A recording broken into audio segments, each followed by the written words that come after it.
Hello everyone, कैसे हैं आप सब। इस वीडियो में कक्षा 12 नागरिक शास्त्र एनसीईआरटी बेस्ड पर यूपी बोर्ड 2020-21 नागरिक शास्त्र में प्रश्न है, क्षेत्रवाद क्या है और क्षेत्रवाद से देश की व्यवस्था पर क्या प्रभाव पड़ता है। तो देखिए, सबसे पहले हम क्षेत्रवाद जानते हैं कि क्षेत्रवाद है क्या। जैसे उदाहरण के लिए देखिए, भारत कई राज्यों का एक संघीय स्वरूप है।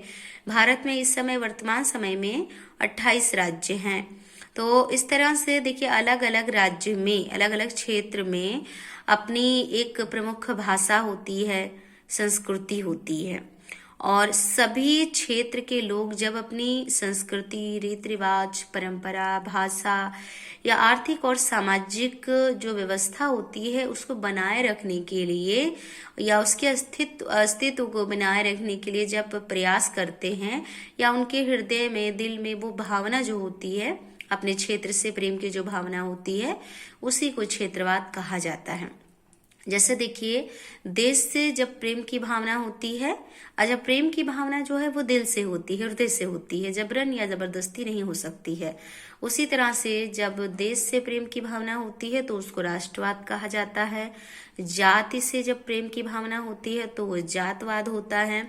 धर्म से प्रेम की भावना धर्मवाद है। इसी तरह से क्षेत्र से जब प्रेम की भावना होती है, क्षेत्र के विकास के लिए व्यक्ति जब हर संभव प्रयास करता है तो उसी भावना को क्षेत्रवाद कहा जाता है। अच्छा, अब ये स्वरूप जो है, चाहे वो राष्ट्रवाद हो, जातिवाद हो, धर्मवाद हो या क्षेत्रवाद हो, जब वो उदार रूप में रहता है तब तक वो बेहतर है, और जहां उग्र रूप आ गया वहां पर जो है हिंसक परिस्थिति जन्म ले लेती है।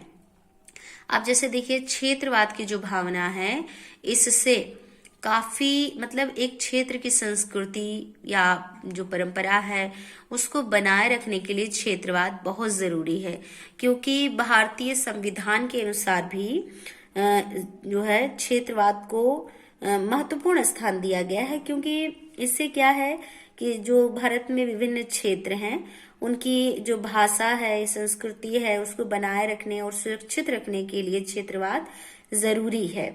यानी कि विभिन्न जो संस्कृति, सभ्यता है, उनकी विशिष्टता बेहतर या सुरक्षित रूप से बनी रहे, इसके लिए क्षेत्रवाद जरूरी है। हालांकि राष्ट्रीय एकता के लिए इसको कभी कभी खतरा भी माना जाता है, क्योंकि जब ये क्षेत्रवाद जो है, जैसे उदाहरण के लिए आप देखिए महाराष्ट्र में, तो महाराष्ट्र में मुख्य रूप से मराठी मुख्य रूप से हैं। बाकी देखिए, लोग अगर व्यवसायिक नजरिए से हम देखें तो भारत के अलग अलग राज्य क्षेत्रों से, खास तौर से यूपी और बिहार से लोग रोजगार के लिए, कमाने के लिए जो है अन्य शहरों में या मुख्य रूप से महाराष्ट्र के मुंबई शहर में जाते हैं कमाने के लिए। परंतु यदि वहां पर जो मूल वहां के निवासी हैं, वो अगर प्रवासियों को, प्रवासी यानी कि जो दूसरे राज्य क्षेत्र से कमाने के लिए गए हैं, उन प्रवासियों को इस नजर से देखते हैं कि ये दूसरे क्षेत्र के हैं, तो यहाँ पर ये आकर के पैसा कमा रहे हैं, तो अपनी आर्थिक स्थिति जो है वो बेहतर कर रहे हैं अपने राज्य क्षेत्र का। और यहाँ पर ये, यहाँ की जो स्थिति है या यहाँ के जो लोग हैं वो कहीं पीछे ना हो जाएं, या वो जो दूसरे राज्य क्षेत्र के हैं वो आकर के अपनी संस्कृति, सभ्यता को यहाँ पर फैलाएंगे। तो ये सारी जो भावनाएं उत्पन्न हो जाती हैं दिल में, मन में भाव जब आ जाता है, तो उसी को क्षेत्रवाद कहते हैं। हालांकि अपने क्षेत्र से प्रेम करना जरूरी है, परंतु ये अगर उग्र रूप में आ जाए तो वो दूसरे राज्य क्षेत्र को नुकसान पहुंचाने की बात आ जाती है। जैसा कि एक बार हुआ भी था कि मुंबई से काफी जो है ऐसे लोगों को वहां से निकाला गया था जो मराठी नहीं बोल पा रहे थे या जो वहां के मूल निवासी नहीं थे। तो आप समझ गए होंगे कि क्षेत्रवाद क्या होता है। अपने क्षेत्र से प्रेम की भावना को क्षेत्रवाद कहते हैं, और ये भावना तब जन्म लेती है जब जो जिस क्षेत्र का है वहां के आर्थिक विकास और सामाजिक परिस्थिति के अस्तित्व को बनाए रखने की जब भाव को अपने हृदय में लाता है, तो इस कारण क्षेत्रवाद की भावना का जन्म होता है। तो ये आपने जान लिया कि क्षेत्रवाद है क्या। अब क्या है कि इसका देश की व्यवस्था पर या आंतरिक राज्य व्यवस्था पर इसका क्या प्रभाव पड़ता है। तो एक तरह से देखा जाए, यहाँ पर कुछ पॉइंट्स लिखे हुए हैं, 4 पॉइंट्स हैं। तो पहले जैसे देखिए लिखा हुआ है कि महत्वपूर्ण समस्याओं का समाधान होता है।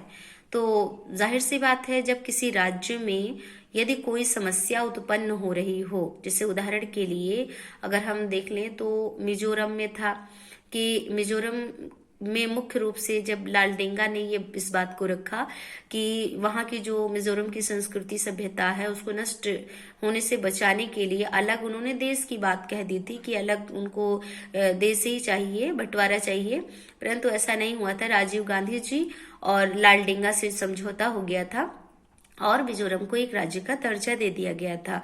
तो इसी तरह से चाहे पंजाब हो या चाहे जो है नागालैंड हो या मिजोरम हो, तो सभी आसम हो, सभी राज्य क्षेत्र जब अपनी संस्कृति सभ्यता को बनाए रखने के लिए विरोध करते हैं सरकार से, मतलब बात अपनी रखते हैं कि जो वहाँ की समस्याएं हैं उसका समाधान हो, तो एक तरह से क्षेत्रवाद के कारण जो मुख्य समस्या क्षेत्र में होती है उसका समाधान हो जाता है, क्योंकि आवाज उठाई जाती है और सरकार तक जो है जब आवाज पहुंचती है तो जो समस्या होती है उसका समाधान किया जाता है।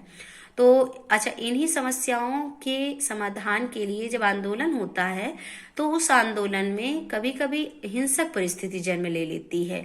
और इसी कारण जैसे कि उदाहरण के लिए जैसे मान लीजिए किसान हैं, तो किसान अपने अधिकार को पाने के लिए जब आंदोलन करते हैं और उसी आंदोलन के दौरान जब मारपीट हो जाता है या जो है उन पर लाठीचार्ज हो जाता है या कई हिंसक परिस्थितियां उत्पन्न हो जाती हैं, तो जो है क्षेत्रवाद के, हम यहाँ क्षेत्रवाद समझ रहे हैं, तो क्षेत्रवाद के कारण हिंसक परिस्थितियों का भी जन्म हो जाता है। यानी जो आंदोलन होता है, आंदोलन के समय हिंसक परिस्थिति यानी लड़ाई झगड़े वाली परिस्थिति भी उत्पन्न हो जाती है।